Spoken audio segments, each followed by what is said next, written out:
Ready for steel. The other side. Ito nabuhusan na. Nabuhusan na kanina umaga. Alright, ito lang ginagawa namin dito guys sa mga way.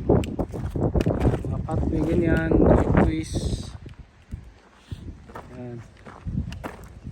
Kami nagpurma na ito. Yan trabaho namin, mga maliliit-liit lang. Looks good, okay. Kaya ako nagpurma nito. Sinulo-sulo ko yan. Yan. Tapos ngayon magpupuntak muna kami doon. Kasi papakalan namin mamaya. Last day namin sa Friday.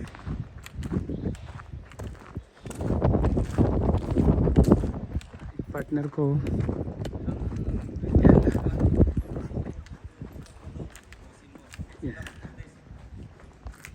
Nakumpa ko na ito. Doon na maglileveling kami, screeding.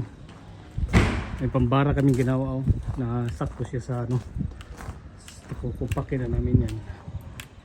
So, kailangan may awang doon para baon na baon yung buhos. Yan.